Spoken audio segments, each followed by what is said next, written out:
Well, I suppose just to briefly set the scene, I'm Philip Simpson, and Richard shortly as well. We'll speak in a moment, but we're at the other end of the spectrum. We were at Pretoria from 2008 to 2015, and I suppose handsomely have the title of the youngest old Praetorians, I think, certainly in London, as part of the OPU. So, no, I think we'd just love to briefly touch on a few points. Um, some points from Pretoria will certainly be the same, and it's interesting to hear Muir talk about some of the icons of Pretoria that certainly haven't changed over the years, and some things that certainly have changed as well. So yeah, I think if yeah, Richard and I were both at Pretoria 2008, 2015. We were in the same form class. Mr. McCallum, who's still at Pretoria, was our form teacher. Yeah, we did great time before setting off to England. I went to Bath to study maths, and Richard went to UCL in London to study Jewish and Hebrew studies. So yeah, just a little bit about us before we jump in. So if you could flick on to the next slide, Ian, I think I'd just like to touch on a couple of things about Pretoria, a couple of recognizable icons. Just a couple of things. Firstly, when we started at Pretoria, it's the looming massive black gates at the bottom of the hill that you have to proceed through. I remember that on my first day, closely followed by just the imposing building at the top of the hill. They're all great sites, and it's good to see that still there today, and indeed we're there back when you were there, Muir, as well. So I distinctly remember on our first day being brought up to the chapel as it is now, and Miss Vincent, who was head of Uriat, going through the rigmarole of what it is to be a Praetorian, what omnes honorates means, and the jump up that was required from a sleepy Rosslea, where I'm from, and Cash, where Richard's from. So no, that was certainly a great time on our first day at Pretoria, and great to see that. Yeah, it's still the same. The icon of Pretoria on the hill. A couple of images there. So the chapel at the bottom left, as I mentioned, yeah, and Stone Hall and the Steel Hall. A little change from Muir's day, but still largely the skeletons there. Yeah, and yeah, could you pass on to the next slide? Brilliant. Yeah, no, so Muir touched on it as well about the sort of strong academic feeling that we all certainly have enjoyed, and Pretoria opened up prospects that we probably never thought imaginable, certainly for myself anyway. And there Richard and I are with Basil McRae. We somehow managed to persuade someone to take us along to a political event, which it was great fun at the time. But just different things like that. We were always afforded great opportunities. Even our time at Pretoria, we I think we were one of the second or maybe third year to have female students in the sixth form as well, and Cleona there was in our class. So that's a bit of a change from Year's Day as well, but largely the same in that there's great figures within the school, great teachers. I could list off a list as long as my arm of teachers that were incredibly influential in pushing me down sort of mathematics and science route, where I ultimately ended up studying and loving as well. So no, a great community at Pretoria, definitely from our time, I'm sure many of you can echo that as well. I think at this point I'll pass over to Richard to go through sort of be more so stuff outside the classroom that was maybe more enjoyable at times than stuff inside. Thanks, Philip. Good evening, everyone. I'm Richard, as Philip just introduced, and yeah, it's a real pleasure to be here with you this evening. You'll see that I'm sporting proudly my Pretoria Leavers hoodie I still wear around London, and let everyone know where I've come from.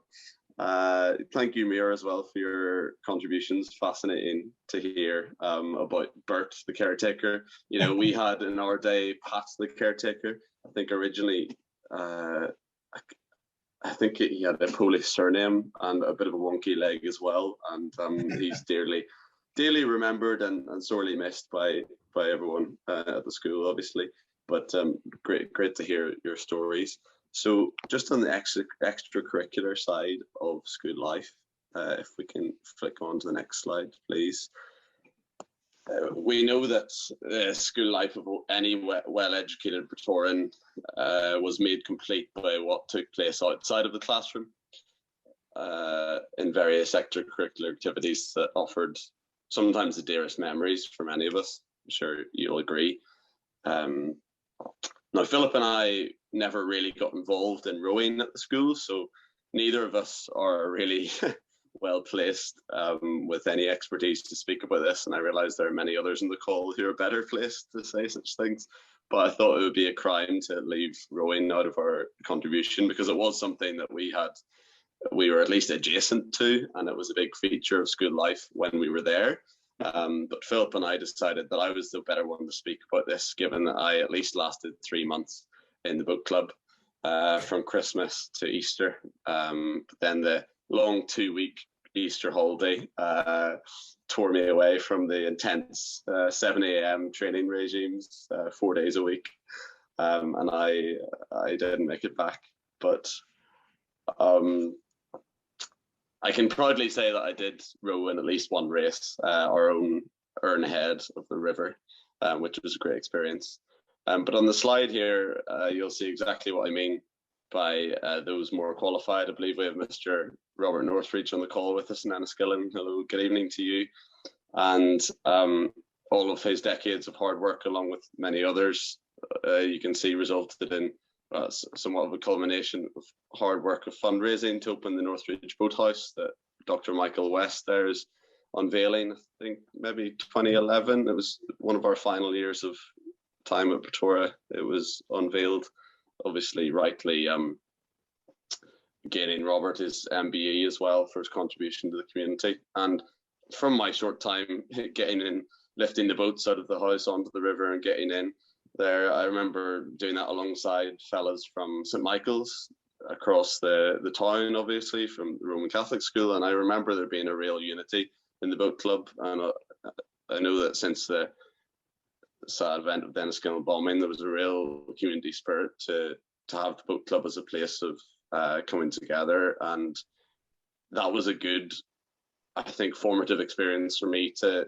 make friends from across community in that setting, as no matter as short a time as it was. One or two I'm still in touch with today. So thank you for that. You'll see some pictures. I thought it was better to pay homage to some of the more successful Pretoria rowers during Philip and I's time there. So this is Phoebe Mulligan on the left, and Lloyd Seaman and Henry Miller on the right there, and Danica McGuire on the left as well.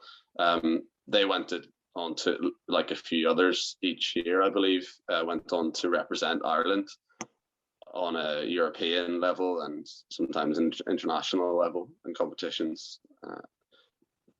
Something, and I think that used to really amaze me at how the club had been built up over decades to almost achieve above and beyond its station, really, of what this little school at the edge of Northern Ireland's second largest lake really could do. So moving on to a bit more familiar territory on the next slide. You may recognise this typical front terrace sports team photo that happened once a year. Everyone got their kit out and sat in front of the professional camera and tried to not squint your eyes closed in the sun. One of my earliest memories of being a Praetorian was wandering down what we called the science corridor. That was one of the modern extensions off the back of the front terrace. And I just walked down it gawking at the years and years worth of first 15 rugby team photos that lined the walls. I believe they would be, and I hope they're still there today. And these photos had built up over the decades, some of them even black and white without colour. That amazed me. And, you know, there was a palpable admiration for and an aspiration. I know that Philip and I both shared this, an aspiration to grow up into one of those, the school's first 15. The PE teachers spoke about it from the age of 11 or 12 when you arrived. That was your aspiration. We arrived in 2008 hearing stories of the glories of the school cup run that was made by Ryan Dempster's year group in 2006 and 7. I remember there was one player in the pack. I think he might have been one of the props. I can't remember if it was loose or tight head. And there was a picture of him in the scrummage, adorning above the doorway in the science corridor. And he had the nickname of Shiner. And I actually can't remember. I don't know what his real name was, but he was in that team that made it quite far into the schools cup. And we looked up to them greatly, and Shiner and all his teammates. So Philip and I both entered Pretoria as 11-year-olds who thought that the only sport a boy should play was football. I think that's fair to say. But we did leave Pretoria as 18-year-olds who thought the best sport for ourselves to play was still football, unfortunately.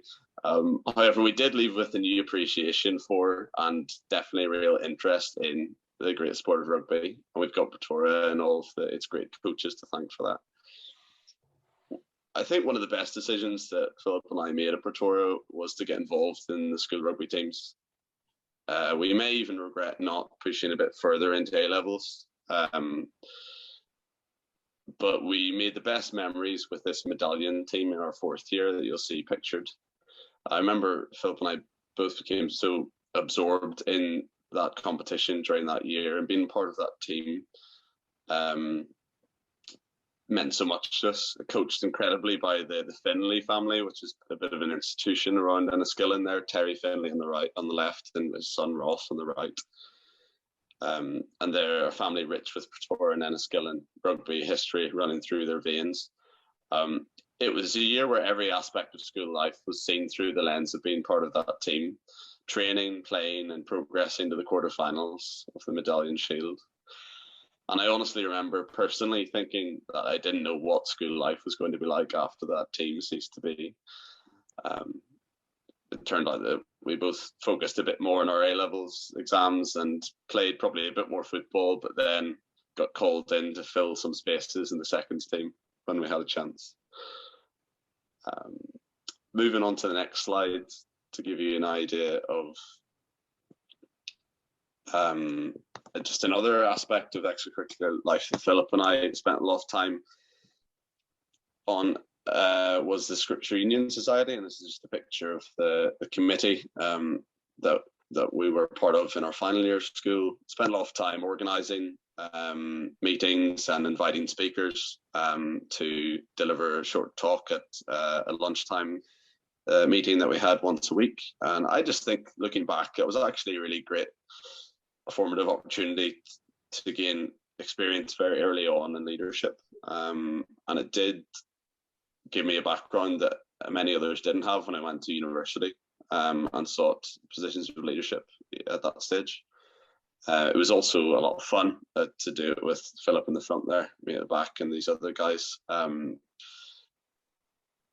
To use initiative to think of creative ideas for events and fundraising, and the school was really helpful in supporting us with that. So Dr. Wilson on the right was great at facilitating, the chemistry teacher at the time.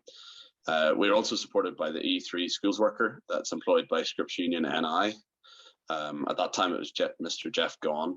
I think he's been replaced most recently by Alistair McFarnold, who attends Enniskillen Presbyterian. And I believe a lot of great work's really going on there. So thankful for that. Obviously, I don't have a slide here for the football team that Mr. McCallum headed up. I know he tried his best to make it feature on the school calendar, and a little bit of cricket from Mr. Hodgson, the music teacher, as well, which I remember almost achieving a hat-trick when I stepped in to bowl for the cricket team against it was either 5 Mile Town or Dungannon. We usually ended up playing. And I remember being immensely proud with all the senior boys out on the lunch break watching me, cheering me on to get my 3rd wicket in a row, but it didn't quite happen. So I'm still waiting for that, maybe one day. that covers the extracurricular things. And just to finish with a slide there about the OPU as we draw to a close. Philip and I both had great pride in eventually getting our hands on that old Pretoran tie from SD Kells on Enniskillen Main Street. The Christmas Carol service and subsequent trip to Blake's The Hollow pub was the most popular way for Praetorians to regroup and socialise with their old teachers during the first 1 or 2 years into university. And Philip and I, in those years, also popped in to say hi during the school day at one point to see the teachers that we missed. However, we were both keen to keep our ears open for ways to be involved in the OPU, especially when we ended up in England and London. It wasn't the easiest path to find, but thankfully we heard that James Saunderson, a few years our senior, also in London, was able to loop us into an email that eventually ended up with our names on your register, which is why we're here this evening. And at least with one of us attending the dinner shown on this slide above. I'll not say anything more about Philip failing to attend, but I enjoyed meeting the head boy and head girl, and on that occasion you'll see wearing the new uniform of the ERGS students on the top right, and you might even recognise some of yourselves in those photos as well, enjoying wonderful speeches. So just to, without further ado, just to say that we're thankful. I know we're thankful for the decades of effort and organisation from all the OPs in London and Dublin and Enniskillen to keep the school memories and connection between the old boys alive, old boys and girls now, of course. And hopefully our generation can carry that forward and do the same. And I wish all the best to the forthcoming years of leadership in the OPU, and thank you for the invitation this evening.